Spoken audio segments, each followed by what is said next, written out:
federal government says measures are in place to ensure the safe release of abducted students and staff of the Science College Kagara in Niger State.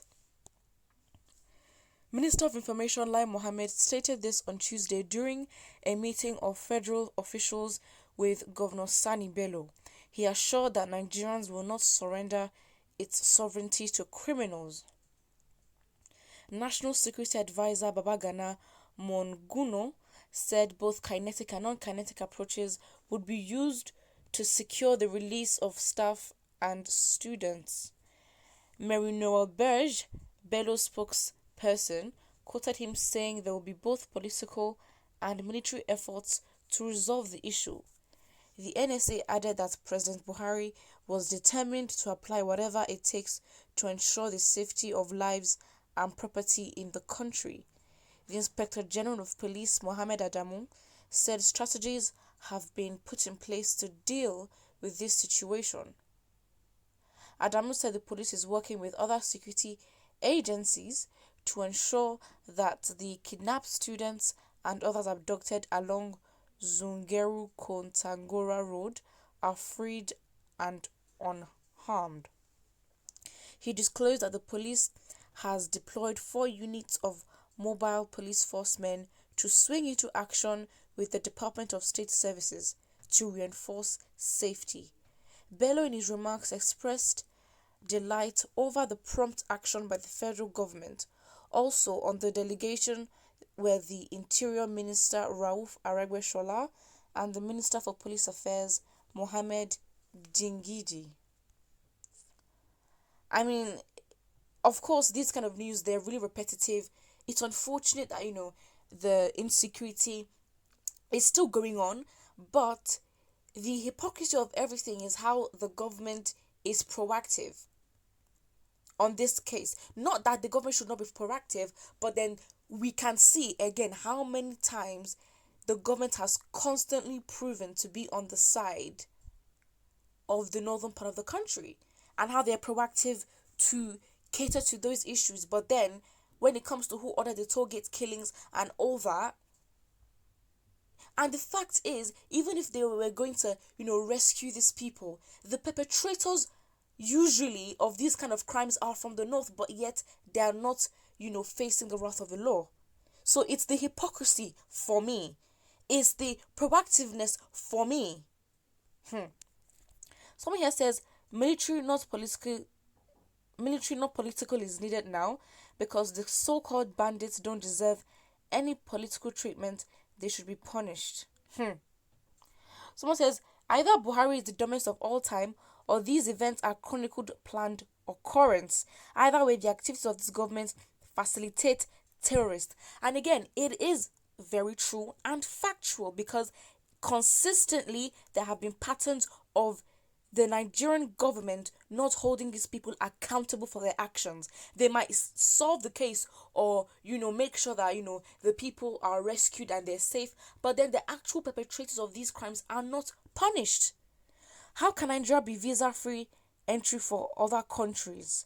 What is the volume of trade between Nigeria and these visa-free individuals? Wow.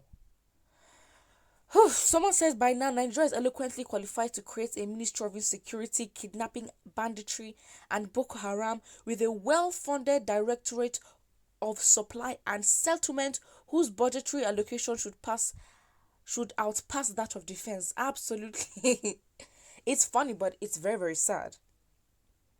Someone says all options except ransom payments. And again, when you hear statements like the government is facilitating terrorism, it is factual because when you have a government that negotiates with terrorists, what are you doing? The upper hand should be you because you are going to hold them responsible and throw them in jail. But then when you belittle yourself and then you then even up the power play between you and the actual bandits as a government, how does that make sense? Because then you negotiating, basically you're giving out the message to other bandits and encouraging them to be like, you know what, since we're northerners, we can actually get away with these kind of crimes. Because if it was, let's say, Biafra or Biafrans were doing these kind of things, they would be on their case. And it just is what it is. Someone says, Zoological Republic of Nigeria is dead and no more a solution. Hmm. They won't take military options. Bandits won't. The bandits will settle for something like 200 million. I mean, they have the money. So, for 200 million, then the government will say they paid 2 billion. Good business. Are the politicians involved in kidnapping? If they are, they should be identified, arrested. The fact is, everything's just getting worse. Like recently, like in the past year, it's just been constant.